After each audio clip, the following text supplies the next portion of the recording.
في كل المباريات هكذا هي الصور وهكذا هي لوحات من جانب انصار فريق الرجاء الرياضي. جمهور الرجاء الرياضي قصة إبداع ووفاء من زمان في المدرجات، إبداعات تدرس ولا تستثير، يعني في كل مرة يفاجئونك بشيء جديد، في كل مرة يفاجئونك بشيء جديد في المدرجات. قلت لكم هي قصة تألق تبع العالم من زمان مديد، موسيقى والحان وكلمات تثير دهشة وإعجاب الناظر والمستمع إليها والمحدودية الملعب، وبذلك فكنا سنتابع عدد أكبر من عدد الجماهير الطنجاوية الحاضرة وكذلك حتى الرجاوية. هذه مباراة تجرى بحضور الآلاف، ب50,000 و60,000 مناصر من جانب أنصار الطرفين معا.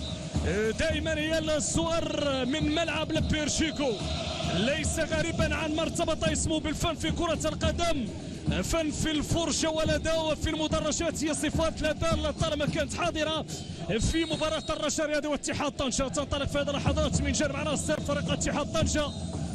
هذا سيقدم لنا كل فريق اليوم سواء الفريق المستقبل الرجاء واتحاد طنجة، لكن قلت لكم المعطيات تعطينا إثارة. هذه بداية من جانب اتحاد طنجة، يضيع موكوكو نويمي في أول فرصة، كان بإمكانه أن يستغل الفرصة ويسجل هدف يعني في واقع المطاردة، لكن يبقى الأبرز لتحقيق اللقب وبنسبة كبيرة لحدود اللحظة وفريق الوداد. هذه كرة تلعب، هذه كرة خطيرة، تسديدة تمشي جانبية والركنية فوت معنا. وبعد ذلك لقاء ديربي اللي غيكون واحد من اللقاءات المثيرة هذا الموسم. هذه عرضية راسية،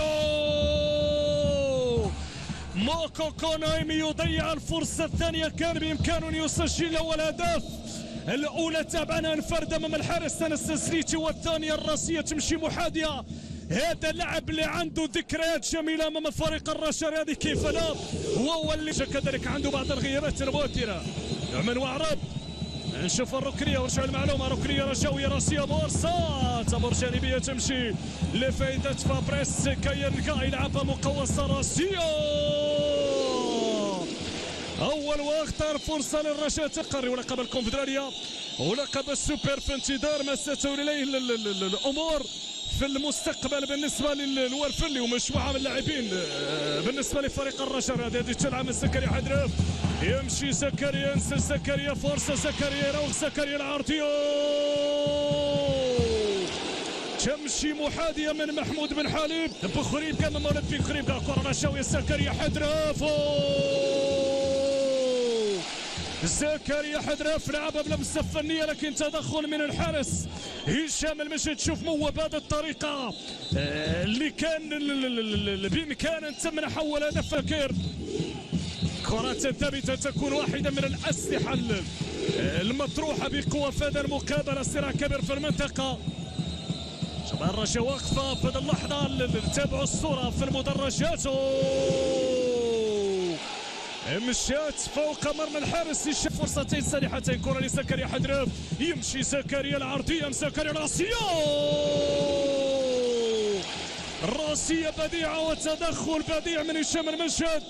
الخطورة تأتي من خلال بعض العرضيات يلعبها يمنى ناح، تتحول كرة للجهة اليمنى، هذه العرضية ننح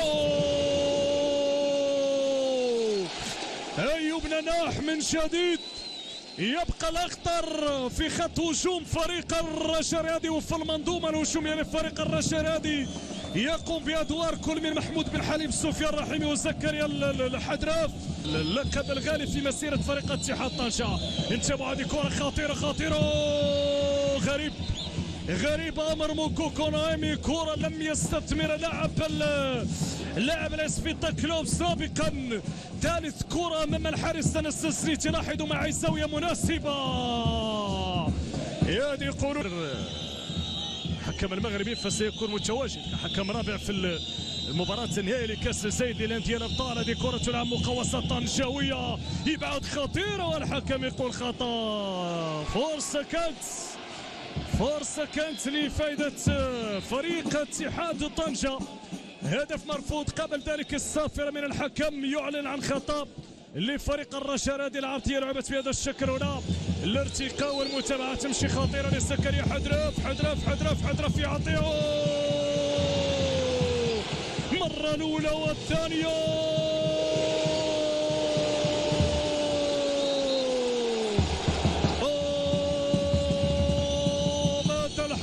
تسديد موكوكو، يا موكوكو الكرة الخامسة من موكوكو اللي سددها في اتجاه مرمى الحارس انس السريتي، واللي بحث من خلالها عن التسديد في اتجاه مرمى انس السريتي. كرة كانت ضعيفة يتحصل من يمشي الرشاش من منطقة السريعة، تمويه جيد من محمود بن حليم يحضرها لزكريا حدراف، حدراف يمشي، حدراف سددها أرضية لكن ضعيفة بين يدي الحارس هشام المجد، تمشي بين يدي الحارس هشام المجد. حارس اللاعبين ديال فريق الرشاد مع زكريا حدراف، عطاه محمود خطيرة بغرابة تضيع، بغرابة يضيع أيوب نناح.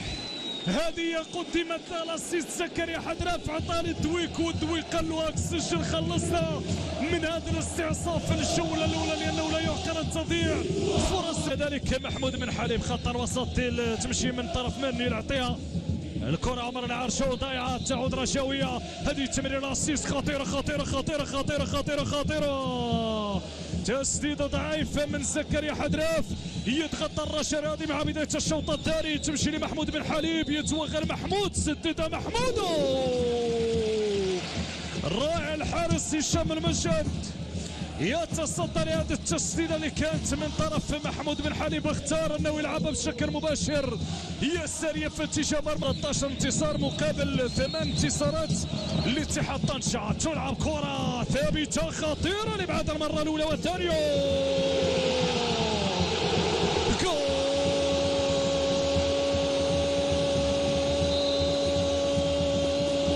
جول جول جول جول زكريا حدراف، زكريا حدراف على الطريقة الحدرافية يا احتفالات الرشرادي.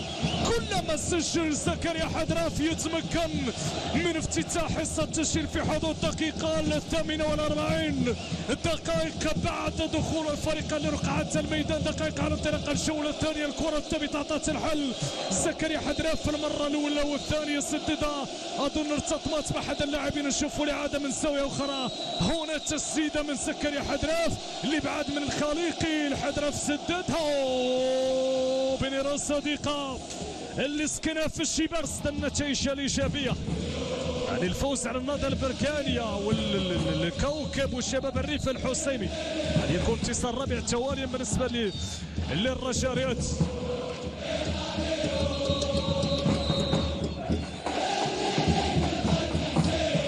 موسيقى واحدة من الإبداعات التي قلت وصلت لكل بقاع العالم، تتغنى بها جماهير فريق الرجاليات، ويخجل المعلق والمرء ان يتحدث في حضرة هذا الإبداع الرائع. لكم الصوت ولكم الصورة.